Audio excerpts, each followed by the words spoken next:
Hello, fellow conspiracy realist. Quick disclaimer before we dive into today's conversation with Paco de Leon. The following interview contains, at times, strong language that may not be suitable for all audiences.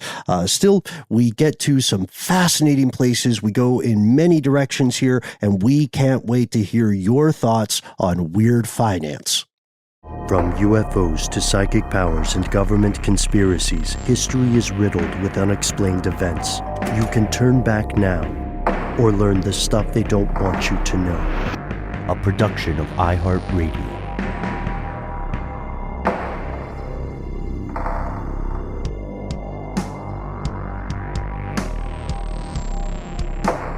Hello, welcome back to the show. My name is Matt. Our colleague Noel can't be here today, but will be rejoining us very shortly. They call me Ben. We're joined, as always, with our super producer, Paul Mission Control Decant. Most importantly, you are here, and that makes this the stuff they don't want you to know. Matt, we have often talked about money, about economics on the macro and micro level here on the show. And one thing that we have continually encountered is that finance is weird. Can we say that? Can we say finance gets a little weird sometimes? Well, yeah, money is weird. Money is a religion, right? We've established this.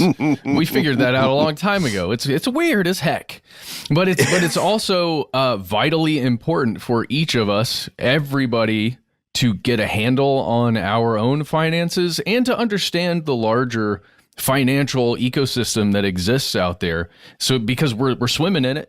There's nothing you can do to not swim in it unless, you really, really escape out into the wilderness somewhere, which, good on you if you can figure out how to do that sustainably. And if there's still wilderness left by the time you get out there. But of course, Matt, you make an excellent point. It reminds me of David Foster Wallace in a bit, like that commencement speech where he says, "What is water?" It's a story about a fish. Look, I promise it's good. I promise it's a good one. We are not here to talk about fish today, though. We are here to examine the world, the concept, the implications, right, of finance on a macro, micro level. And we are not doing it alone because, as we have clearly established, we are not financial experts. However, we are immensely fortunate to be joined today with someone who is the author, the illustrator, the creator of the podcast literally named Weird Finance. Paco de Leon is here with us. Paco, thank you so much for sitting through that intro and joining us today. Thank you, fellas, for having me. I'm excited to be chatting with you about the weird world of money and human beings inside of it. Oh, yeah, we got weird with it real quick. We're doing that just in honor of you in the show, Paco. But, you're not just an author. You're not just a podcast host. You are a founder of multiple things, companies, entities. One of them is the Hell Yeah Group. Another one is Hell Yeah Bookkeeping. And on the website, thehellyeahgroup.com, you describe yourself, or at least your past experience, as being a debt collector, a financial wellness planner, and having all of these various jobs in the world of money. Can you tell us a little bit about your background, just way back when you were learning about money for the first time? Absolutely. I love launching this tiny little grenade into conversations when I tell people that I used to be a debt collector for a pretty big bank. And I decided to get my degree in finance, frankly, because one, my time was running out. And two, I am the eldest child of immigrant parents. And I figured I should choose something practical. I don't want them to worry about me, right? I want them to know that I'll always be employable. And I was like, business seems fine. So I studied finance. And then suddenly I was like, oh man, I should probably get a job in this industry. It was 2006, and I didn't have an uncle who worked at Goldman Sachs to give me some kind of internship. So I went online and I looked for jobs. And frankly, I was going to just try to be a bank teller. I thought that seems fine. Couldn't get that job. Eventually, I found a job that was called credit manager. that doesn't sound like debt collector. So I go into this cattle call of an interview where literally people are in line, standing in line, and then you go into this, you have this one-to-one with another debt collector. They're like higher up. And you literally have to role play trying to collect money from this person. It was so awkward. I was so terrible at it. I hate confrontation. I'm not a confrontational person, and I try to avoid it. They put you in an audition? Yes. I'm sorry to interrupt, but that's... I had to audition. I was terrible at it. I was like, for sure, I'm not getting this job. But they gave it to me, so joke was on them. Huh. Yeah. That's interesting. So wait, it sounds like then there may be a Venn diagram between people who have acting or improv classes and people who get involved in what was the euphemism, credit management. Yes. Were you what was entering that field like? It was super weird because when you get the job, the first thing that you have to do is they bring you into a classroom setting with the whole like class that gets hired with you. So there's like, I don't know, 30 of us. And there's a whole entire month, 4 weeks, where they're just teaching you about how this world works. They're like, here's how we name these accounts. Here's the 2 different systems you'll be working on. So you do 4 weeks of training. And then you get on the phones and somebody sits next to you and they're trying to help you fumble through these awkward conversations where you're like, hey, try to not take this personally, but you're like 25 days past due on your Ford F-150. Can you pay? And you're like hitting mute and the person is like trying to coach you. This is gloriously awkward. But I'm glad I had that job because, well, one, I'm just not a dick, right? So I'm on the front lines, not being a dick to people, trying to help them. And I think that's great for humanity, where you have empathetic, kind people trying to help other people, even if we stumbled upon this weird job. And 2, after you ask complete strangers for payments on a loan that you personally have nothing to do with, you can really learn quickly how to talk to anyone about money. And you start to see these patterns of older people who were older than me, who didn't know how credit worked, who didn't know how their credit score worked. And so I'm like this 20-year-old kid educating people, letting them know the laws and what they can do. And so, I quickly learned, man, there's a lot of folks who don't know what's going on. There's a lot of folks who, as soon as they pick up the phone, they're just, dropping F-bombs and they're pissed at me. And I get it. I get why they're emotional. So I just got a crash course in the world of how money works, how credit works, how debt works, and how people are just very, very emotional when it comes to money. Dude, the other part of that description there was a financial wellness planner. And I have to say, having a financial wellness planner, like having one of those people on your team, it sounds like, maybe it feels just to me like a tremendously rich person thing. But it also sounds and feels like something I really could use if I could afford it, that kind of thing. So what did that role teach you? And what was that role like? Financial planning was a very interesting job because it kind of was only for rich people at that time. So I lucked out. I feel like a lot of my jobs, I lucked out. And I had a boss, a mentor, who brought me under his wing. And it felt like he lifted up a curtain and was like, hey, kid, here's how it all works. Not just the mechanics of like, how do you understand life insurance? How do you understand investments in retirement? Like he gave me that practical advice, but I was also like on phone calls, listening to phone calls where my boss is talking to his clients who are like Hollywood agents. And I'm literally watching deals listening to deals getting made or like learning how to negotiate. So I felt like I got some inside scoop. I felt like I somehow got a seat at a table where people are exchanging information that only gets exchanged behind closed doors if you had a lot of money. And I was like, how the fuck did I get here? First of all, I shouldn't be here. But over time, what I started to feel, because, I belong to a creative community. All of my friends are artists, musicians, painters, filmmakers, designers. I started to feel like, oh shit, I should probably take this information and set it free. And I guess the kids call that not gatekeeping. Like what has happened in the industry was a lot of gatekeeping, and just fundamentally who I am is, oh, hey guys, I got my foot in the door. They totally let me sit at this table. Joke's on them. I'm going to give you as much knowledge as I can get. I'm going to give you everything I'm getting, because you should probably know this. That's what that job was like. I think that's an immensely powerful thing, Paco, because that's something we encounter really often. When I was earlier in preparation for this, was talking with some friends, and the idea of that back room, that cabal of insiders, inevitably comes up when you talk about money. Most people don't like to talk about money, right? Pretty often. And I recommended one episode. What was it called? Secret White People Money. About the Money Diaries, right? Right. Yes. With in Weird Finance, you talked about this concept as well, that there was this idea of something conspiratorial about the truth of finance. And one of the questions that I was fielding with my friends earlier, and that we've talked about on the show before, was simply this: why aren't there bookkeeping classes in a lot of public schools now? And why, for a lot of the folks that we speak with, a lot of the folks who are listening today, that seems almost by design.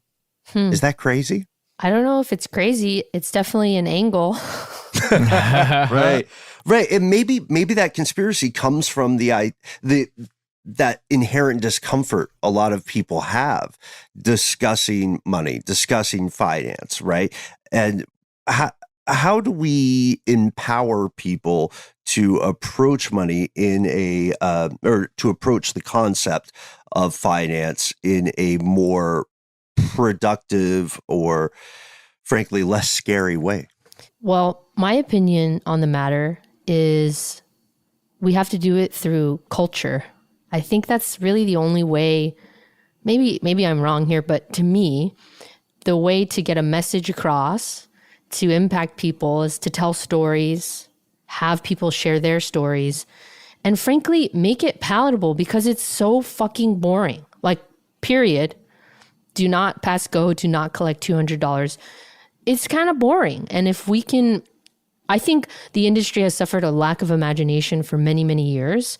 And that's fine. That's worked for whoever needed to pass down that information. Maybe some old grandpa talked to his grandkid out on the farm and explained things the way that he explained them. And that worked back then. But the society that we're living in now, it's not going to work like that. We have to try to reach as many people as possible. They have to understand just the basics of how to manage their own personal finances. And I would love for more people to just understand how systems came to be, how did credit cards come to be? Why are credit scores? How did we get that system? What's behind marketing? How is social media impacting your spending? It's important for people to understand these concepts, because at the end of the day, we need to know how we got here so that we can protest how we're going to get out of it, right? How we can vote for ways to get out of it, and so that we don't repeat these same mistakes and we don't allow these power dynamics to persist. So that's one way, through culture. And I think the other way is getting really comfortable with the discomfort of talking about money. And we don't have to lay it out all on the table and be like, here's my financial confession. You don't have to start that way with your friends. But, I think just starting to ask really simple questions that are even surface level, how much money do you think you would need to quit your job or to never work again? Or if you won the lotto tomorrow, what's the first thing you would do? The first thing you would buy? How would you go about a large sum of money? 500 million other lottery tickets, obviously, right? Great strategy. There you go. Do it. But you had an excellent conversation with Erin Lowry, I think is how you say her name, on being a broke millennial. Erin's an author, and she's written several books. You can check those out. But I want to ask you that question just about that conversation. You guys talked about how much you should keep in savings as like your rainy day fund. And I know Erin's thinking for a long time was like $1,000, or at least in one of her previous books, she had said $1,000. Then she's like, maybe a month's salary. And then the thinking kind of, and the conversation changed to maybe like a year. Can that be the goal? A year's salary in savings? And that kind of made my heart and my brain and actually most of my limbs all hurt.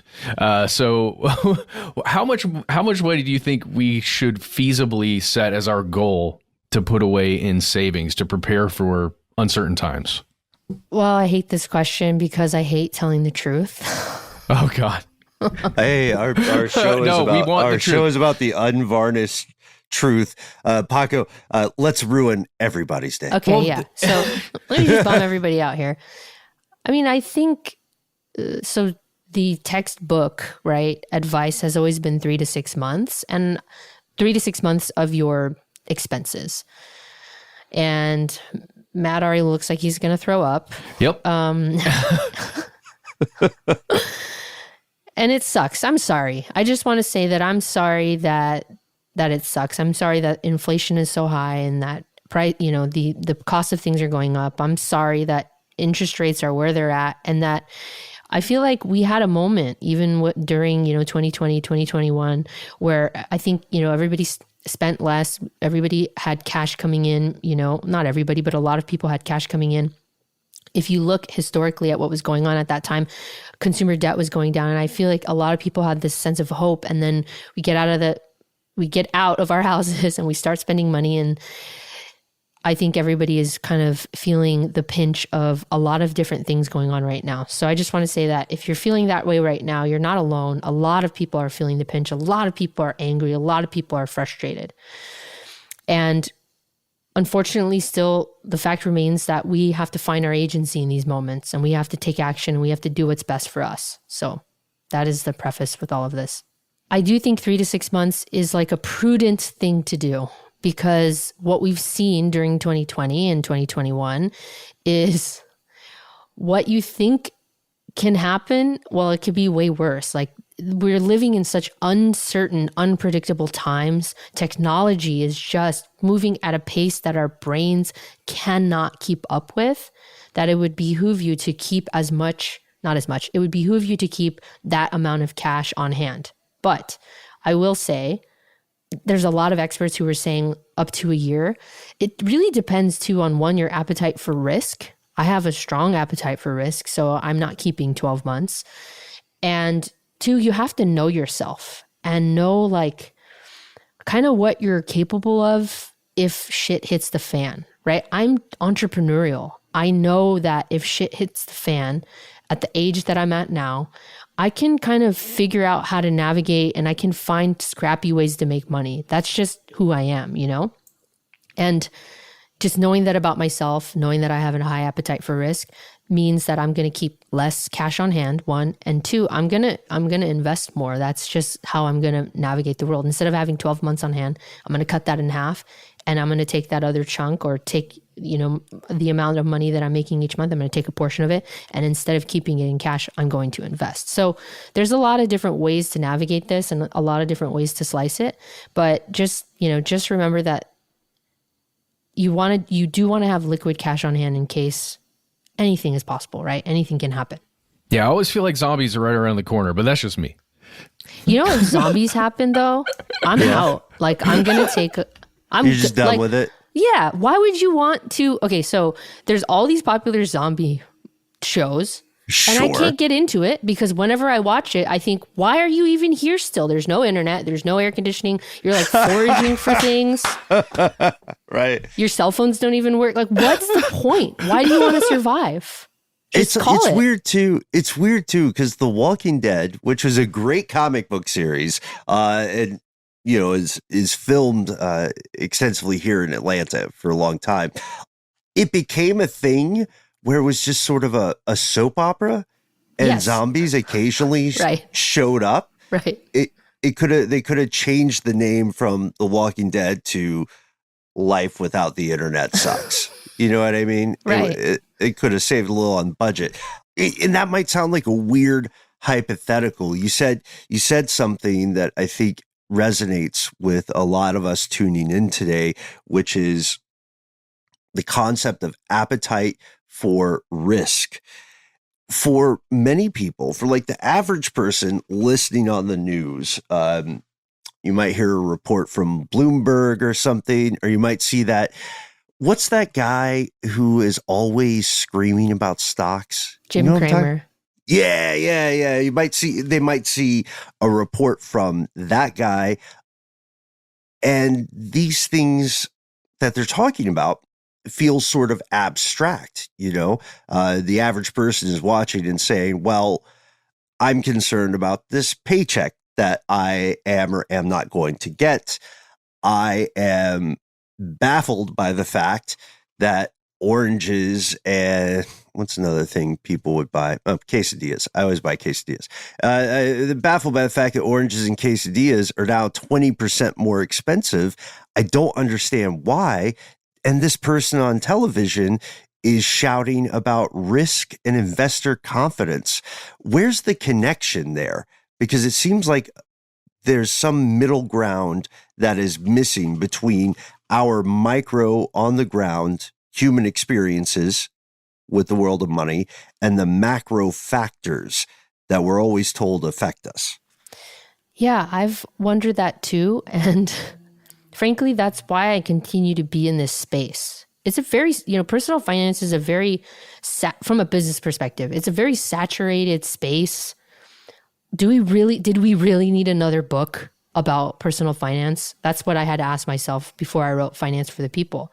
But I really want to try to bridge that gap. And I really want to create things in the culture, like the book and the podcast. Whoever's listening, give me a television show already. Just give it to me. On. I have great ideas. Wait, who's not giving you a television show? That's exactly right, Ben. We're not? finding them. Shame on them. Yeah. But I want to create relatable things that are going to, one, entertain, because that's the world we live in. It has to be entertaining. I'm sorry. And two, educate people and maybe inspire them, maybe get them fired up. But there's just been a severe lack of imagination in this industry and trying to reach regular human beings, trying to educate them, trying to inspire them. And, at the end of the day, maybe I'm happy for that, because now there's space for somebody like me to come in and just, again, have a normal conversation about how the world of money works and, why you should give just a little bit of a fuck about this, just the tiniest of fucks. Give just a little bit of a fuck. You know what I mean? On a scale of 1 to 10. We're going to pause here for a word from our sponsors, and then we will be right back with the creator of Weird Finance, Paco de Leon.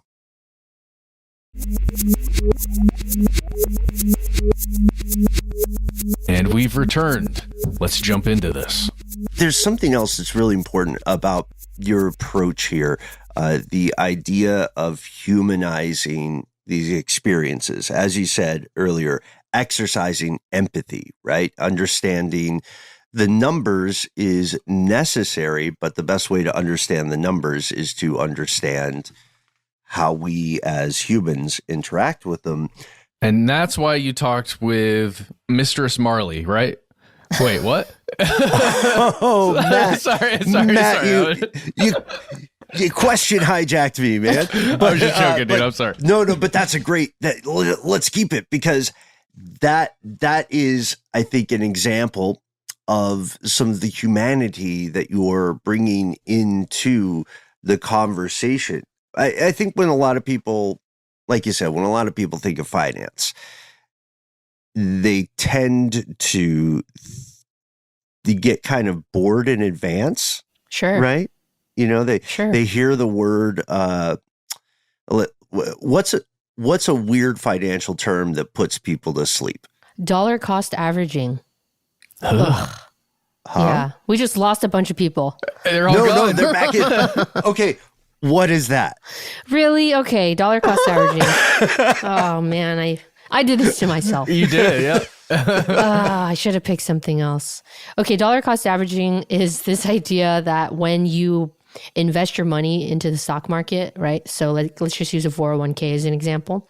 Every other week, I get a paycheck, and I'm going to take a little bit of my paycheck and I'm going to buy into different funds inside of my retirement account, inside of my 401k account.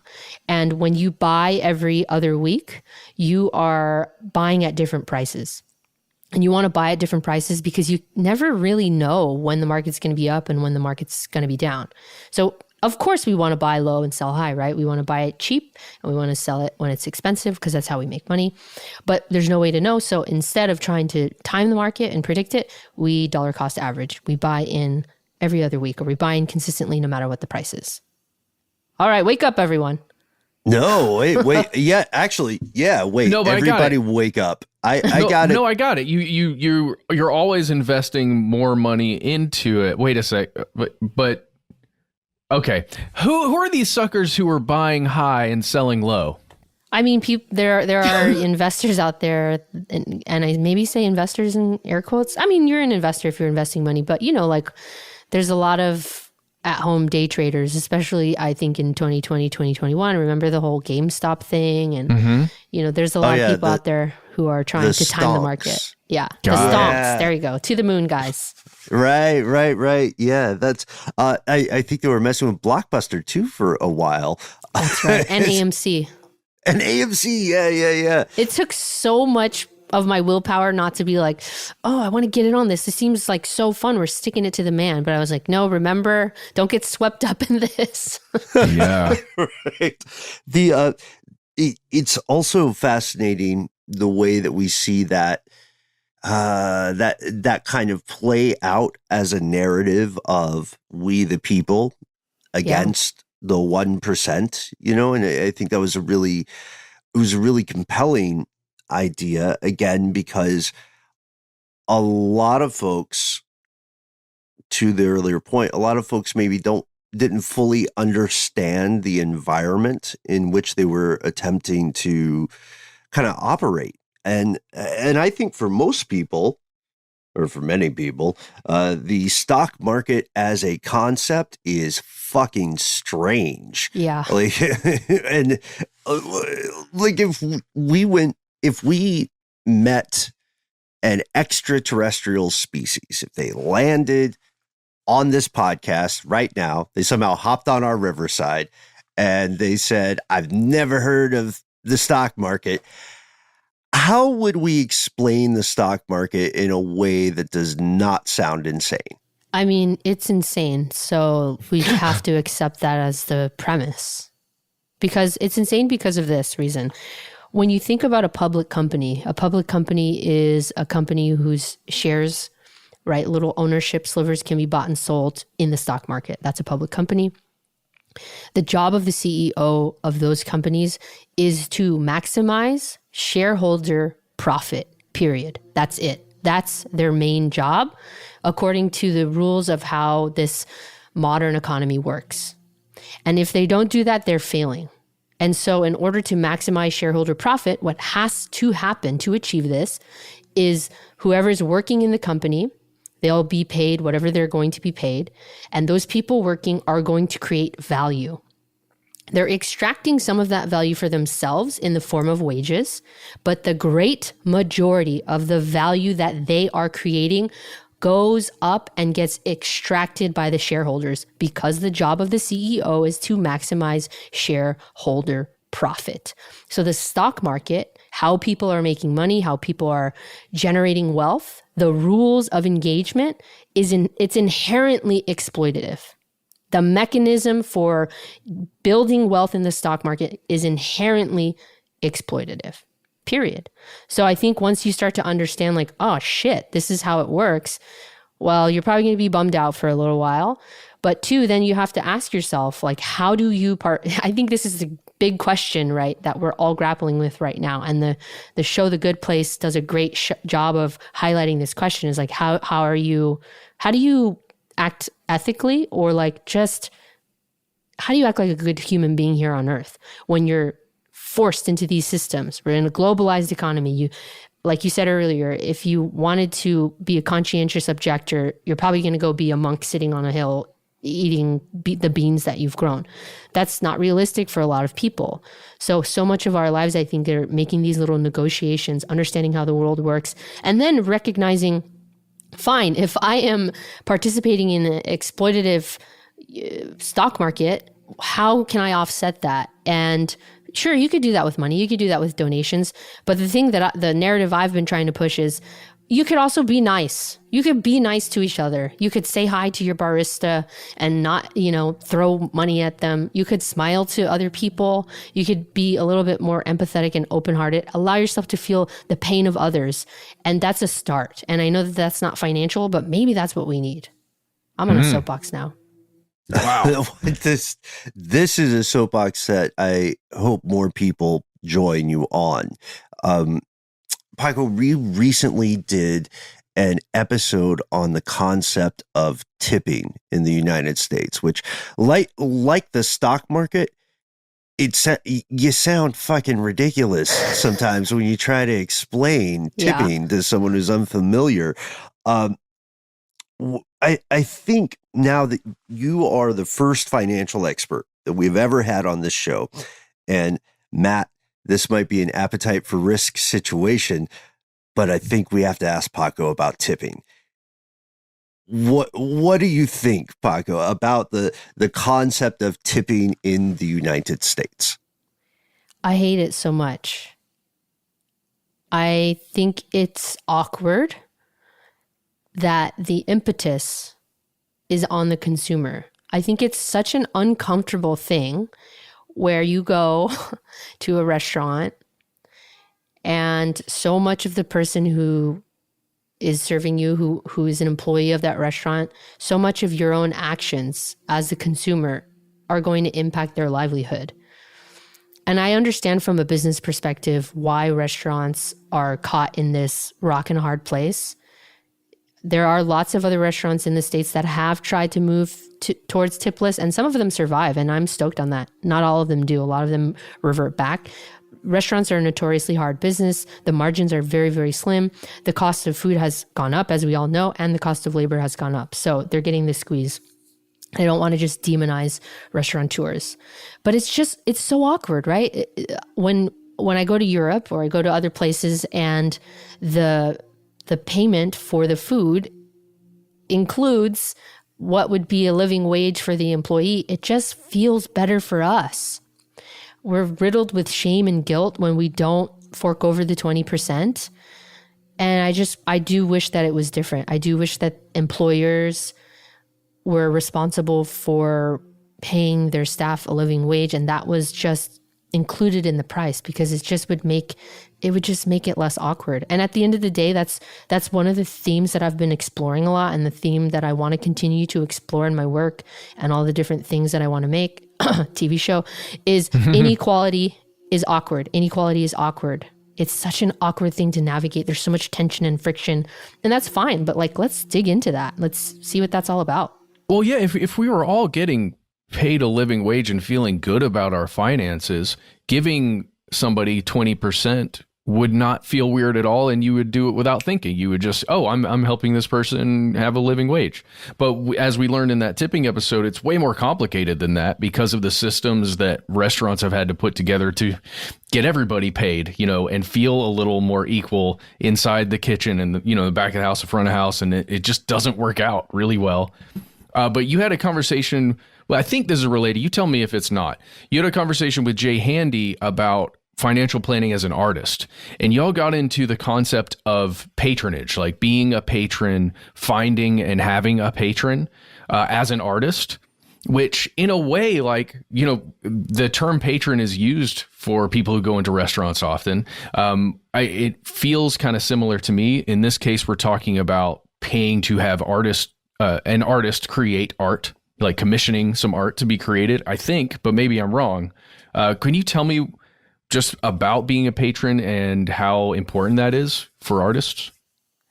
So I think that the concept of patrons from an artist's perspective, they're still around, right? Like the Medicis in Italy were big patrons and responsible for a lot of the Renaissance work. But today's world, the patrons are big corporations. It's the Googles and the Apples. So I run a bookkeeping agency, and the great majority of the clients we serve are production companies, marketing agencies. These people are basically creative people, right? They're filmmakers, they're photographers, they're artists, and they're shout out to the Hell Yeah group. Hell yeah. They're trying to make a living by exploiting their creativity, right? They're trying to be creative professionals in the world. And, like several thousands of years ago, that would be the way that you would do that is you find a family, right? And they would be your patrons. The way to do it today is to find the new patrons. So a lot of these people are filmmakers and they're photographers, and they're trying to just do that. And they have to make films for Google and Coca-Cola. And I'm not saying that there's anything wrong with that. I'm not disparaging people for making a living or using their creativity again to create culture along these consumer brands. I think that's just the reality of it, of being an artist in today's world. Of course, there are fine artists who can opt out of that, but a lot of them, it's hard to do. I mean, you're even seeing like right now, there's an interesting thing happening with anime culture and luxury goods. We're starting to see a lot of crossovers. We're starting to see a lot of anime collaborating with really, really high-end luxury brands. And so, right, that's art, that's artistry. It's and now it's being infused in consumer goods. And so I think we're just going to start to see this, crossover happening across the board.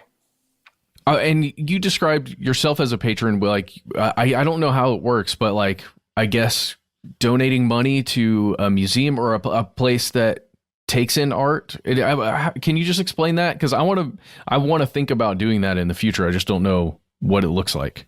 Well, I used the wrong word. I'm a donor, not a patron. Donor. Yeah. Okay. What would the difference be? I think that's maybe where my misunderstanding is. Yeah. Yeah, I think a patron writes a heinously large check. Oh, okay. And a donor. Okay, so it's like the old Chris Rock bit, right? Where he said rich versus wealthy.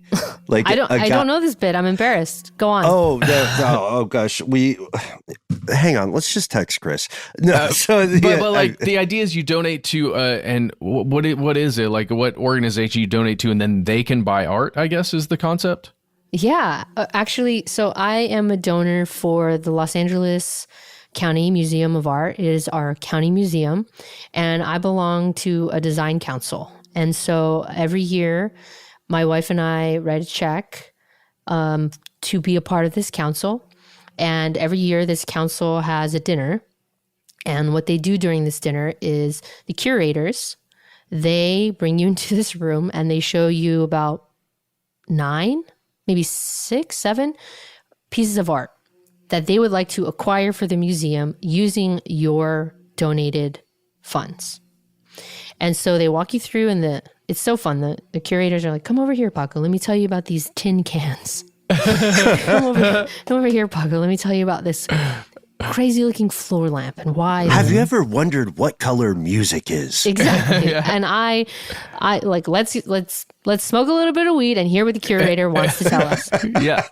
So they bring you in, and then they give you this little paper, and it has all the objects, and then you're gonna vote on them, right? So after we look at the objects up close, we go and we sit down and we have a little aperitivo, and the curators go up one by one and they campaign for their pieces. They are arguing why it is that this museum should have these pieces of art in their collection.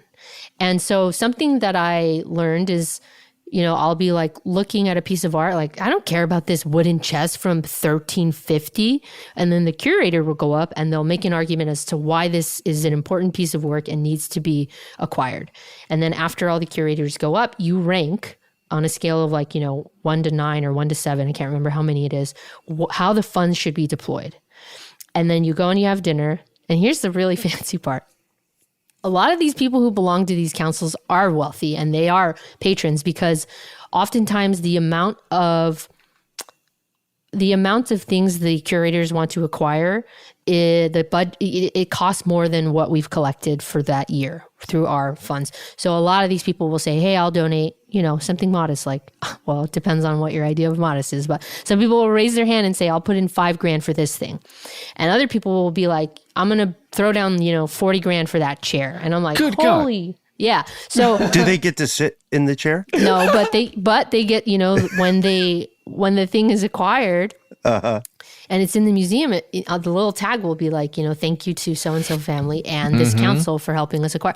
So that's, I think the difference between a donor and a patron is somebody who can write a heinously large check. And there are people who are writing, $1 million checks as well. They're the ones who are going to have their name on the building. That is the patron and the difference between a patron and a donor, in my opinion. And so it's been fascinating for me to kind of get into this world where I'm not the one raising my hand and being like, let me throw down $48,000 for this chair. But to witness it and to watch it and to see like, oh, this is just a part of how this world of art works. If you're fascinated and interested to learn more about the art world, there's a really great documentary called The Price of Making It or The Cost of Making It.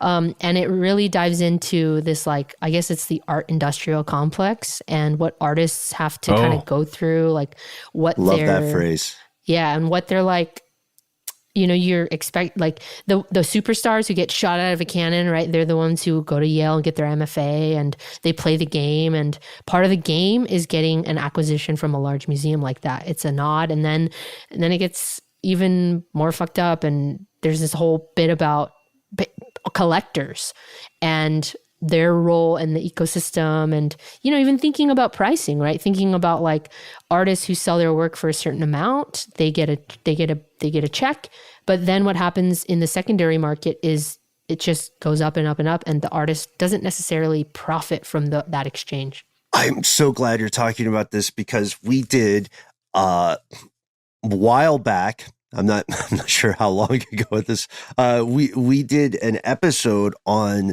money laundering through fine art over international borders. And when we first got into it, I think it's safe to say that we all thought, these are isolated incidents. Yeah. Surely there's someone at the wheel of quantifying the value of creativity in this way. And there's no one. There's a bunch of crazy people. There are some bad faith actors, I would say. But this brings us to something that I want to stick with and staying on the positive side of this. The fundraising, the dinner you describe, this is technically, right, we could argue this is activist investing. We could argue this is collective action, right, on some level. Is it possible for average people here in the United States, is it possible for them to take some sort of collective action in their own community through finance? And if so, why doesn't it happen more often? Of course, I believe in collective action. I believe that our individual actions aggregated over time create change. And like, the poetic example I always like to use is a wave eroding a rock. That is a beautiful example of just consistent action over time that can be individual, it can be collective, and it creates something that you could never imagine just the low hum of small action can create, right? A beautiful cliffside. The reason why I think specifically Americans have a hard time coming together is because our society is just so permeated, saturated with this idea of the rugged individual, that we should do things on our own. And that's pretty detrimental, right? We are just pitted against one another in so many ways. And I look to other countries that are just much more socially, they're just much more collective. You look at Asian countries and how they put their family first, and how there's always this idea of like, whatever my actions are, they impact everyone, right? Like one of my best friends is out in Korea right now and she's sending me pictures and she's like, there are no trash cans here, but there is no trash on the streets. And I think that has to do with this idea that they all, you know, they're thinking about things from a collective perspective, right? Look at France. They're constantly protesting something. Right. It is in their culture to just say, the big guy is trying to fuck us. What can we do to come together and say, no, I am not going to retire 2 years later. I'm going to retire at this age. And with that, we'll take a quick break, hear a word from our sponsors, and be right back with Paco.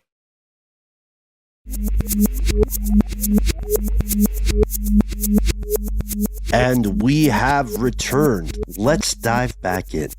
I think it was when you were talking with Aaron, you guys discussed a system that exists in some smaller communities, maybe, where everyone in the community puts in an individual $20 into some kind of savings entity.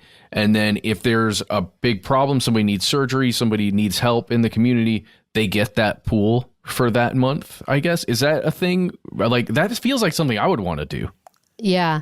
There's a lot of different cultures. There's like Latin cultures and Asian cultures that participate. Oftentimes it's like, you know, an immigrant culture. They come to America, they don't have a social safety net. And part of the way that they help each other out is, everybody participates in, I don't know if it's called a giving circle or a lending circle, but I think it's along those lines where they put money in. And actually, it doesn't always have to be like if something bad happens, then those people get the money. But it's more like everybody puts in money and then periodically over time, you get that pot of money for that month. So that's how that works. Yeah, it's a forced savings plan and there's accountability built in. And it is an interesting way to come together and support one another. There's also like meal trains. I don't know if that's what they're called, but actually my aunts participate in this where, you know, one person will cook on Monday and feed the group, right? And then another person will cook on Tuesday and then they'll feed the group. Another person will cook on Wednesday and they'll feed the group. And that's a way to be like in community and supporting one another and uplifting and helping one another, right? That's super cool. Yeah. So I think there's a lot of different ways that we could support one another. It's just our society, American culture, and specifically just feels like you have to have your own blender and you have to have your own garage and you have to do everything on your own. And I hope a lot of us are recognizing that we're hitting those limits, right? We're starting to understand that that's unsustainable. And if you want to dig into the history of it, like there's this podcaster, author, Douglas Rushkoff. He talks a lot about this idea of like how the suburbs were created, and the suburbs were created after war. And a lot of that was this idea of like, you know, people are isolated. People have their own individual cars, their own, again, refrigerators. They all have their own, they can't, there's like less walkability. There's less running into each other, and everybody's like isolated in their own vehicle, and they drive to these city centers and then they drive back home. And so much of the way that our world is set up is to be isolated. It's anti-communist. It's on purpose, you guys. It's so we didn't come together in communes and talk with one another and work together. We had to be individuals that could be controlled as batteries, economic battery. No, I'm just joking. Kind of, but I don't know. Kind of the truth. I don't know. Maybe I've split the diff. Yeah. Right. 6 in one head for sure. This is so you hit so many things that are immensely fascinating, and fellow conspiracy realists tuning in, I just want to co-sign your friend Paco, because having spent some time in that part of the world, in Korea and Japan, it is fucking baffling. There are no trash cans. There is no trash. You know what I mean? Like walking around, I'm not a clever person, so I just kept putting trash in like my pockets and my backpack. And when I got full, I thought, well, I guess it's time to go to where I'm sleeping. It's the only trash can in town.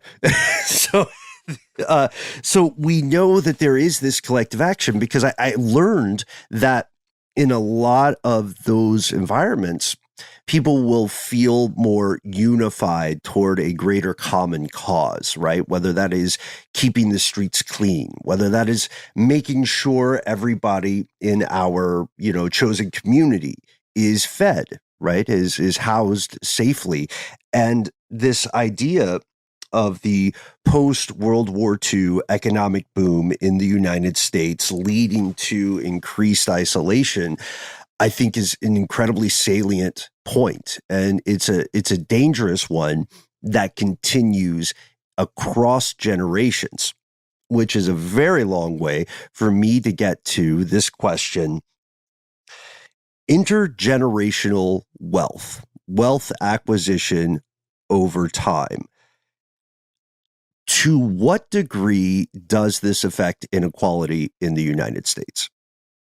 I know I sound like ChatGPT wrote I promise it's me. I'm just trying to think, like, do I have any statistics that I could rattle off the top of my dome, but I don't. So I'm going to have to wax poetic here. I definitely think that it's really hard to look at this question without looking at some of the underlying factors that have created intergenerational wealth historically. And slavery is one of those things. There's so much of the American economic, so much prosperity was created on the backs of free labor. And there's no way to really, I'm sure maybe there's PhD holders in the subject of economics that can say this is the exact amount of, money, or this is how we can calculate the value that was created on the backs of free labor. But yeah, I think that has a big, big impact. And it's hard to untangle that. It's hard to understand the American story and American prosperity without that piece. And right, so that's the flavor of the dish that we're operating on, right? You think about just the Vanderbilts and, all these big families who have had so much wealth, built on the backs of free labor.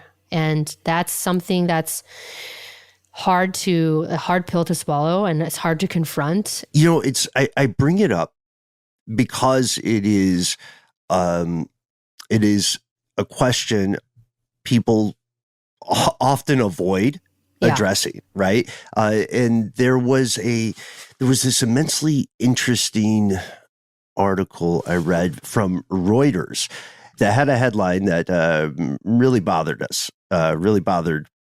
When I say us, I mean all the people I instantly texted, like, look at this shit. Are you kidding me?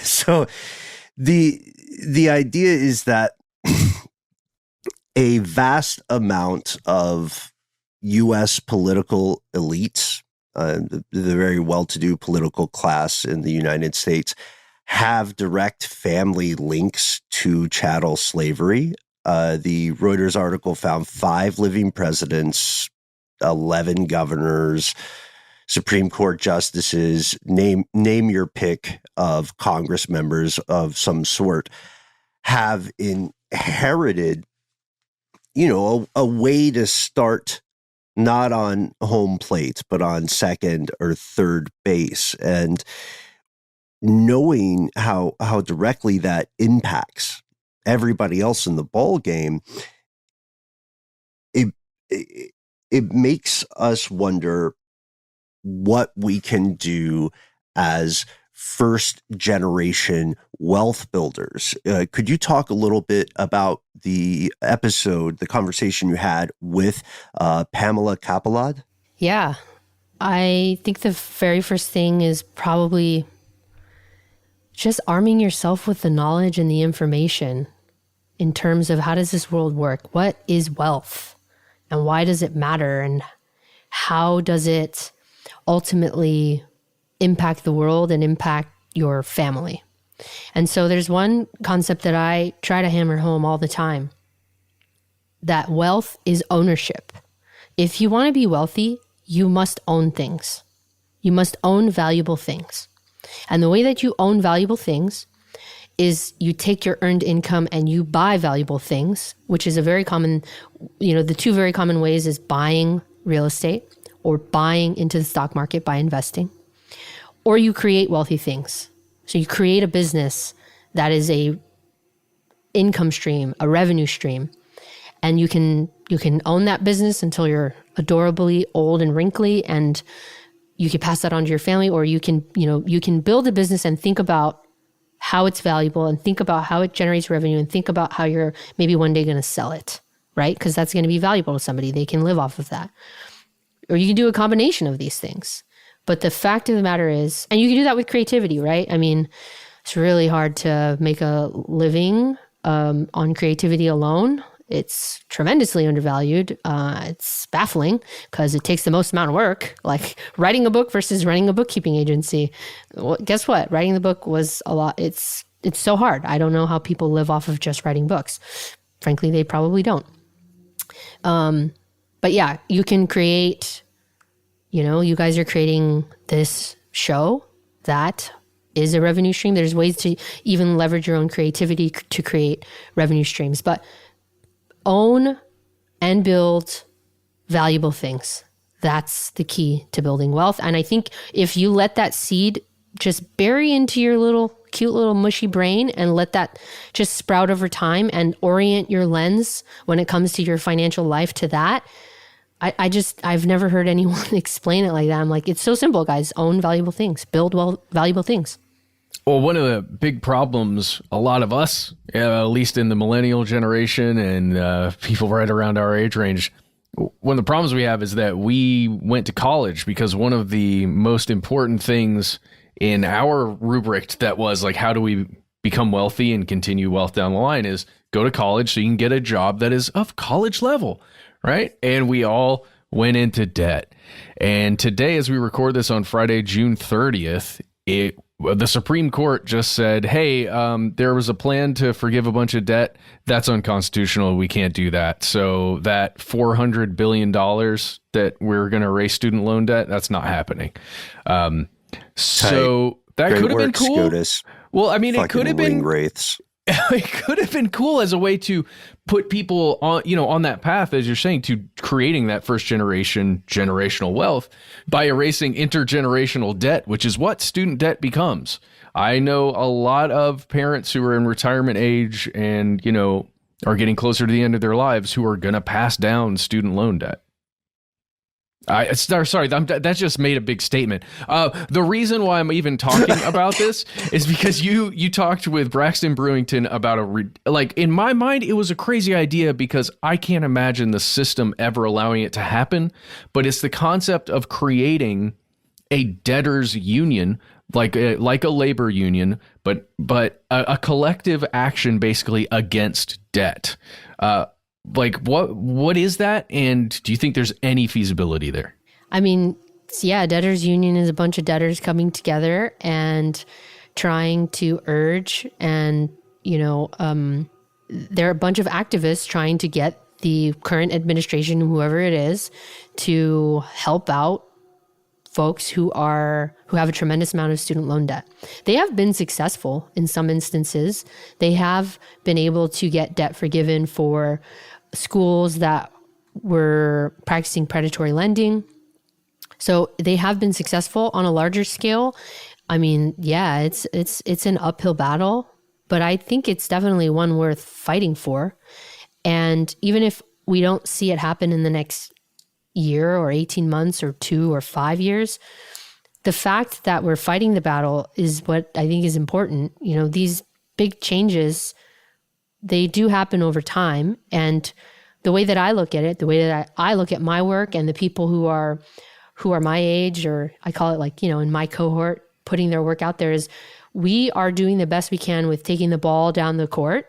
And then the next generation comes in, they stand on the shoulders of giants and they do their work as well. And so it's really frustrating, and it's easy to be short-sighted and to just look at how what we're doing impacts us. But in the theme of thinking about, society at large and thinking about humanity, we have to do the best given our time, right? When we're young and we're able-bodied, and we have to do the best we can to move the needle for the next generation.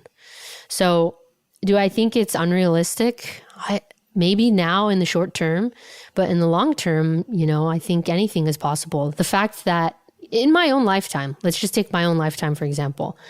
When I was younger and I knew that I was queer and I knew that I would probably end up with a woman for the rest of my life, I had to accept in that moment that I probably will never get married, would have to do fancy estate planning in order for my partner to be able to like see me in the hospital and to make sure she doesn't get like screwed out of our shared assets. But that's changed, right? And I've been able to get married and we can file our tax returns like normal. And I don't need fancy estate planning just to have the same kind of rights that heterosexual couples have. Within my own lifetime, I have gone from thinking, oh, man, it would be so hard to start a business because I'd have to get like an office space and then I have to take out ads in the newspaper. I don't know what they used to do back in the day, but there were so many barriers. But then the internet came along and literally I just like put up a website and started typing and working on my copy and I'm a business owner and it's going great. And I now have the opportunity and the power to help others, to spread my message, to educate people. It's incredible what can be achieved within a short amount of time. And so I want people to have hope and I want them to be realistic as well. And I just want people to understand that we have power individually and collectively. And I think the sooner that we recognize that, and the sooner that we stop focusing on the nonsense and that the sooner we come together, I think the better. And I do think maybe I have a flawed sample size, but it does feel like a lot of us are starting to recognize the power of the collective. I feel like people are talking about co-ops and people are talking about unions. Like I remember when I was in high school, we had to watch like Norma Ray. And I was like, what are we watching this weird movie about Sally Field and steel and unionizing? This is completely irrelevant. And now I'm like, oh, okay. Instead of steel, it's Amazon. Like I get it. So all of that is to say, I am sometimes overly optimistic, but I think in order to be a human being here on planet Earth during an uncertain time, to keep going every day, you just have to be a fool like that, Well, you're making me feel a lot more optimistic about it. So thank you for that. We can often go down this rabbit hole of just like, man, everything is like not going okay. Everything doesn't feel okay. But having that injection of optimism is really important, I think, and you've done it. So excellent. Absolutely so well said. In fact, I think we end it here. Paco, where can people go to learn more about not just the podcast Weird Finance, but all of your work? I'm thinking specifically of joining the newsletter, the Nerd Letter. That's exactly where I think everybody should go. If you go to thehellyagroup.com, you can sign up for my weekly email newsletter called the Nerd Letter. And every week, I will send you a link to the podcast, but I'll also send you a bunch of links that I've found fascinating, interesting, intriguing, compelling enough to share. And that way we can stay in contact. And that way I can just slowly, quietly remind you every week, hey, buddy, just, give a little bit of a crap about your finances. And I'm here for you. And there's a bunch of other people here for you. And we're all in this together. The illustrations on the website alone are worth your time. So go check those out. When Paco's talking about it's got to be entertaining too, there's no messing about here. There are very entertaining graphs and illustrations and fun things that will you'll understand it better and you will laugh. I promise. I appreciate that. Thank you guys.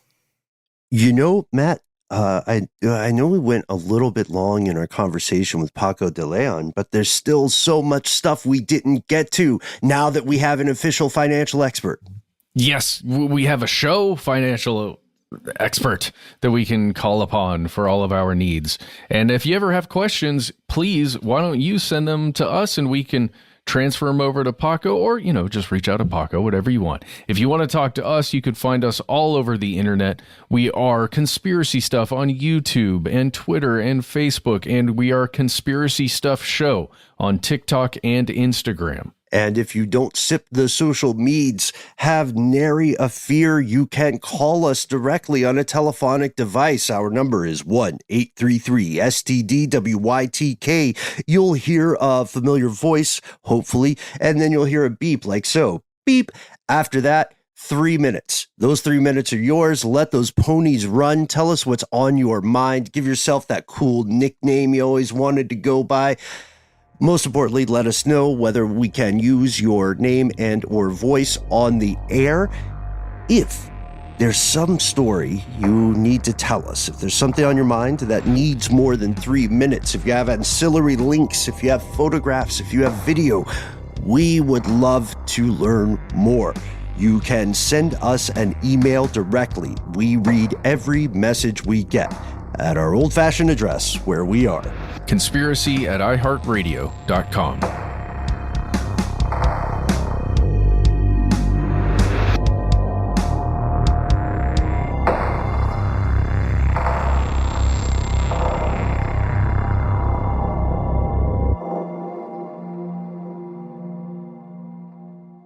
Stuff They Don't Want You to Know is a production of iHeartRadio. For more podcasts from iHeartRadio, visit the iHeartRadio app, Apple Podcasts, or wherever you listen to your favorite shows.